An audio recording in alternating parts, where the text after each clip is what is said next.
Hermanos amados, amados santos, usted escucha el audio número 8 de la parte 5 de esta serie de 5 partes, el verdadero evangelio, las buenas nuevas del reino. Estamos viendo en qué consiste el crecimiento y también la cosecha de la realidad del reino. Es decir, cómo se desarrolla y es cosechado el carácter de los hijos del reino que están sujetos al gobierno de los cielos. El tercer aspecto o semilla de la realidad del reino que es sembrada en Mateo es la mansedumbre. En Mateo 5:5 dice: bienaventurados los mansos, porque ellos recibirán la tierra por heredad. Leemos en Efesios 4:2, allí se desarrolla este tema de la mansedumbre al decir: con toda humildad y mansedumbre, con longanimidad, soportándoos los unos a los otros en amor.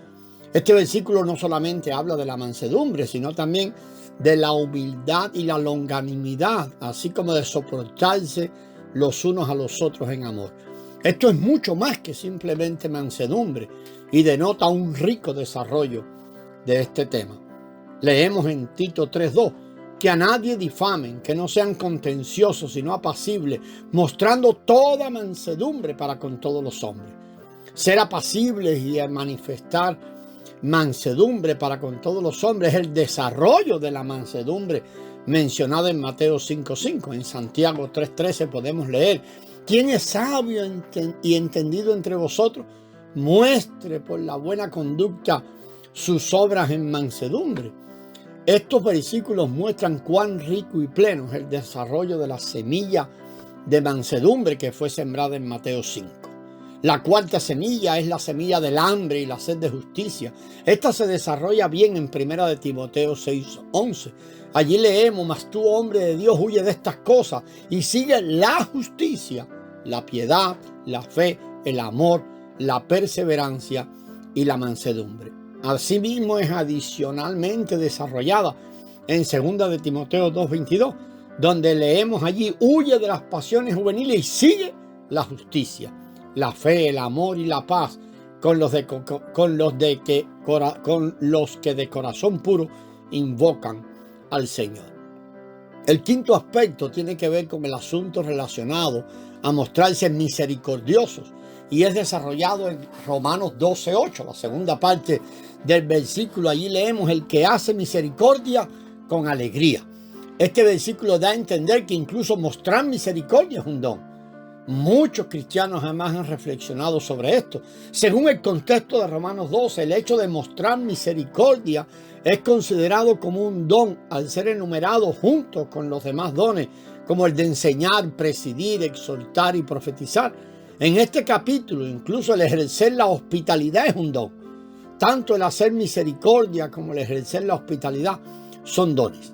Finalmente, Colosenses 3:12 dice: vestidos pues como escogidos de Dios, santos y amados, de entrañable misericordia o compasión y bondad, de humildad, de mansedumbre y de longanimidad.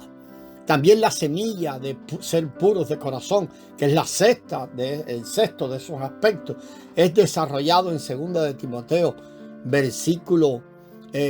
Segunda de Timoteo capítulo 2 y versículo 22. La última parte dice: con los de corazón puro que invocan al Señor. Aquí algo es añadido al asunto de ser puros de corazón, indicando que uno tiene que procurar la justicia, la paz, el amor con todos los que invocan al Señor con un corazón puro. No solamente nos habla de ser puros de corazón, sino que también de invocar con ese corazón puro. Mateo 5 solo se nos habla de ser puros de corazón, pero aquí Pablo añade el hecho de ir en pos del Señor, buscando su ayuda, llamándole, pero juntos con otros y con un corazón puro. En 2 de Corintios 3:16 leemos: cuando su corazón se vuelve al Señor, el velo es quitado. Este es el mismo corazón al que hace referencia el versículo 15. Siempre que nuestro corazón se vuelve al Señor, los velos son quitados. Este es un desarrollo adicional en cuanto a ser puros de corazón. Ser puros de corazón significa que nuestro corazón se ha vuelto al Señor de tal modo que todos los velos se han quitado. Por eso hay allí pureza. El asunto de hacer la paz, otro de estos aspectos, es desarrollado en Hebreos 12 y versículo 14. se nos dice ahí, seguir la paz con todo y la santificación, sin la cual nadie verá al Señor. Y la santidad, Efesios 4:3 dice, diligentes en guardar la unidad del Espíritu en el vínculo de la paz. Y finalmente leemos en Santiago 3:18, el fruto de justicia es sembrado en paz por aquellos que hacen la paz. La paz y la justicia siguen relacionadas entre sí y siempre están relacionadas entre sí. Pues no, si no tenemos justicia, no será posible tener paz. O sea, será imposible tener la paz. La justicia tiene que venir primero y entonces vendrá la paz. ¿Por qué no hay paz en la tierra? Bueno, no hay paz en la tierra porque no hay justicia. Debido a que las naciones no son justas, ellas no disfrutan de paz. Tener al Señor Jesús es tener la verdadera justicia y solo entonces tenemos paz.